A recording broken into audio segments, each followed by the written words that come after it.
Ironically, however, the very innovations that are making possible dramatic improvements in human well-being are also creating new problems which raise the specter of an alarming and possibly catastrophic disaster to the biosphere we live in. And herein lies the dilemma that we all face. Let me illustrate. Improved public health has caused the world's infant mortality rate to decline by 60% over the last 40 years.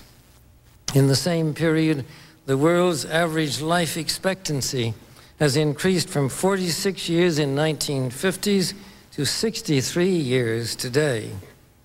This is a development which, as individuals, we can only applaud.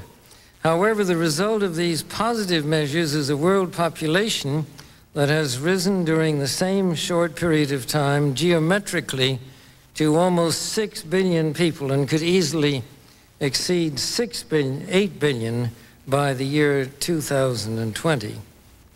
The negative impact of population growth on all of our planetary ecosystems is becoming appallingly evident.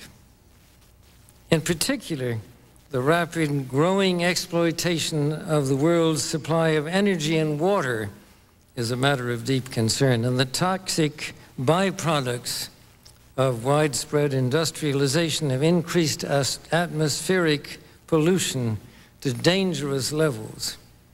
Unless nations will agree to work together to tackle these cross-border challenges posed by population growth, overconsumption of resources, and environmental degradation, the prospects for a decent life on our planet will be threatened. The recent UN meeting in Cairo is appropriately focused on one of these key issues, population growth. But the controversies which have erupted at the conference illustrate the problem of coming to grips with issues that are deeply divisive and which have a profound moral dimension.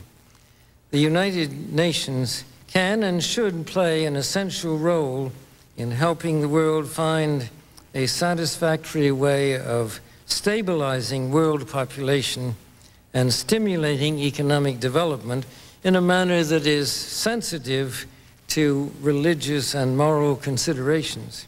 Economic growth is, of course, an inevitable corollary of a growing population and is essential to improved standards of living. But without careful coordination, unrestrained economic growth poses further threats to our environment. This was a major subject of discussion at the conference in Rio de Janeiro on the environment 2 years ago.